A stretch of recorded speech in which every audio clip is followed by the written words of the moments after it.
உயிர் தந்த இயேசு கிறிஸ்து நாமத்திலே வாழ்த்துக்கள். தேவன் இன்னைக்கு வேதா மூலமாக நாம் ஆவியிலே பலம் உள்ளவர்களாக மாறுவதற்காக நமக்கு சில ஆலோசனைகளை கொடுக்கிறார். இயேசு ஆண்டவர் நம்மை பார்த்து சொல்கிறார், நீங்கள் 1 மணி நேரமாவது விழித்திருந்து ஜெபிக்க கூடாதா? ஆம், நாம் 1 மணி நேரமாவது தினமும் ஜெபிக்க வேண்டும். கிறிஸ்துவர்களாகிய நாம் தினமும் 1 மணி நேரம் ஜெபிக்க வேண்டும். ஆண்டவர்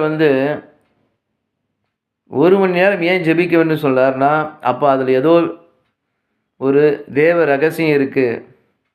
அந்த 1 மணி நேரம் ஜெபிக்கும் போது நம் வாழ்க்கையில் கட்டாயம் ஆண்டவர் இடைபடுவார், நம்மிடம் பேசுவார், நமக்கு நல்ல ஆலோசனைகளை கொடுத்து நம் வாழ்க்கையிலே நாம் முன்னேறி செல்ல வேண்டும் என்று நமக்கு அவருடைய ஆலோசனையை கொடுத்து நம்மை மேன்மைப்படுத்துவார், பண்பட்ட நிலமாக நம்மை மாற்றுவார்.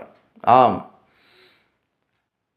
ஆண்டவர் மார்க் 14:30 சொல்கிறாரு,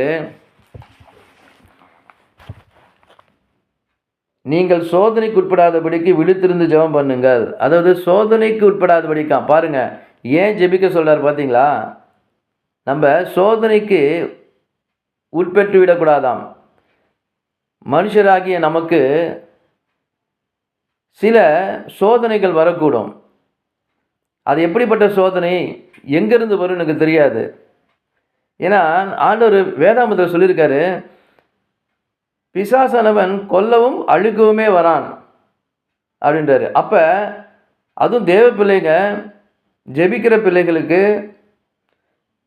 வேதம் வாசிக்கிறவங்களுக்கு, ஆலயத்துக்கு வார வாரம் போயிட்டு ஜபக்கூடுகளை பங்கு கொள்கிற தேவ பிள்ளைகளுக்கு கட்டாயம் சோதனை உண்டு.